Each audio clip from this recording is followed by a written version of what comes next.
Class 10-এর 6 অধ্যায়ের কোষে দেখি 6.1-এর 22 দাগের লক্ষ্য করো। দেখো 22 দাগে কি আছে। 22 দাগে দেখতে পাচ্ছি যে শতকরা বার্ষিক কত চক্রবৃদ্ধি হার সুদে 10,000 টাকার 2 বছরে সমূল চক্রবৃদ্ধি 12,100 টাকা হবে তা হিসাব করে লিখি। তো এখানে কি দেওয়া আছে সেগুলো আমরা লিখে নিই। দেওয়া আছে দেখো মূলধন পি সমান 10,000 টাকা,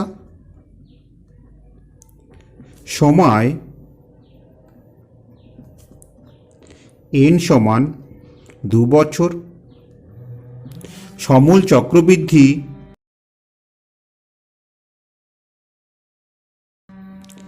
এ সমান দেওয়া আছে 12,100 টাকা। আমাদের বার্ষিক সুদের হার বের করতে হবে, তাহলে সেটা আমরা ধরে নিই। ধরি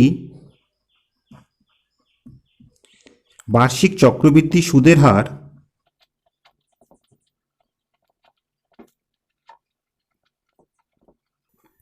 আর পার্সেন্ট। ঠিক আছে, তাহলে দেখো আমরা কি জানি। আমরা জানি যে সমূল চক্রবৃদ্ধি এ সমান P into 1 plus R by 100 to the power N. ঠিক আছে, তাহলে দেখো এক্ষেত্রে এই এর মানটা দেওয়া আছে 12,100 টাকা। তাহলে এখান থেকে আমরা লিখতে পারি কি, দেখো অতএব আমরা পাচ্ছি P into 1 plus R by 100 to the power N, এটি সমান হচ্ছে 12,100। ঠিক আছে, এক্ষেত্রে পি আর এনের মানটা আমরা বসিয়ে নিচ্ছি এবার। তাহলে এখান থেকে আমরা পাচ্ছি পি এর মান হচ্ছে 10,000 ইন্টু 1 প্লাস আর বাই 100, এনের মান 2 সমান 12,100। তাহলে এখান থেকে আমরা যেহেতু আর এর মান বের করব, তাহলে এটিকে আমরা রেখে দিচ্ছি। দেখো 1 প্লাস আর বাই 100 করে রেখে দিলাম, এর পাওয়ার হচ্ছে 2। তাহলে এদিকে কি হচ্ছে, এদিকে আমরা পাবো 12,100 বাই 10,000। ঠিক আছে, এবার দেখো এখান থেকে 0 0 0 0 কেটে গেল। অতএব এখান থেকে আমরা লিখতে পারি 1 প্লাস আর বাই 100 সমান কি হবে, এদিকে যেহেতু আমরা স্কোয়ার তুলে দিয়েছি তাহলে 121-এর বর্গমূল, অর্থাৎ সেক্ষেত্রে আমরা 11 পাবো, আর নিচে 100-এর বর্গমূল আমরা 10 পাবো।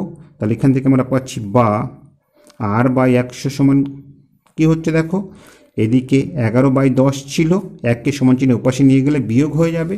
এবার আমাদের এই বিয়োগটা করতে হবে। তাহলে আমরা পাবো আর বাই 100 সমান, দেখো এদের লসাগু কি হচ্ছে, 10 হচ্ছে। তাহলে 10 10-এর মধ্যে একবার যায়, সেই 1 দিয়ে উপরের 11কে গুণ করলে আমরা 11 পাবো, বিয়োগ দিলাম। এক্ষেত্রে দেখো 1-এর নিচে তো 1 আছে, তাহলে সেই 1 10-এর মধ্যে 10 বার যাচ্ছে, 10 দিয়ে উপরের 1কে গুণ করলে আমরা 10 পাচ্ছি। ঠিক আছে, তাহলে আমরা পাচ্ছি দেখো আর বাই 100 সমান 11 থেকে 10 বিয়োগ করলে 1 পাচ্ছি, নিচে আমরা 10 পাচ্ছি। ঠিক আছে, তো এখান থেকে আমরা লিখতে পারি দেখো বা আর সমান কি হচ্ছে 1 বাই 10 ইন্টু 100। 10 দিয়ে 100কে কাটলে আমরা 10 পেলাম। অতএব আর এর মান আমাদের কত বের হলো, আমাদের 10 বের হলো।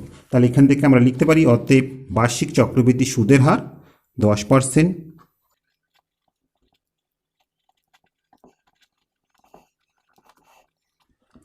তো আশা করি অঙ্কটি তোমরা বুঝতে পেরেছো।